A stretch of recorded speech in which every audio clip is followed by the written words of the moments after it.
السلام عليكم، كي دايرين؟ لاباس عليكم؟ ان شاء الله نلقاكم هذا الفيديو نتوما في اتم الصحه والعافيه.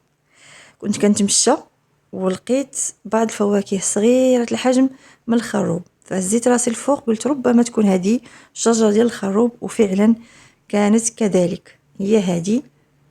وقلت لي مالا نصورها لكم بالنسبه للناس اللي ما تعرفوش شجره الخروب كيفاش دايره.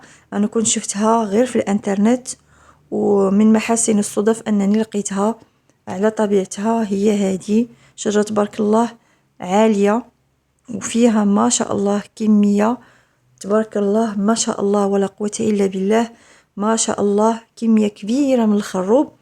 يعني كل جذع تبارك الله كتلقاو فيه ما شاء الله تبارك الرحمن كميه.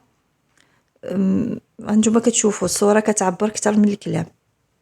اللهم بارك اللهم بارك اللهم بارك. كيبان لكم ان اللون ديال الفواكه مازال اخضر، يعني غادي يوجد ان شاء الله من دابا لشهر غشت، نهايه شهر غشت، لانه تعتبر من الفواكه الخريفيه، ومعروف انه مفيد جدا للجهاز الهضمي. سبق وتقاسمت معكم طريقه تحضير دقيق الخروب ودقيق النبق في القناه، وكنت وريتو لكم صور من الشجره ديال الخروب، كنت خديتها غير من الانترنت.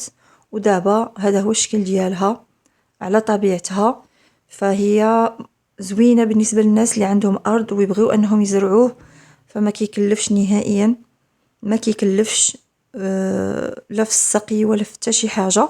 وتبارك الله راه الثمن دابا راه معروف انه غلا بزاف.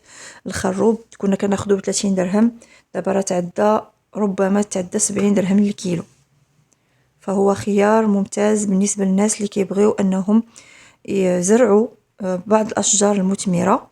نتمنى ان هذا الفيديو يكون فادكم، والى الملتقى.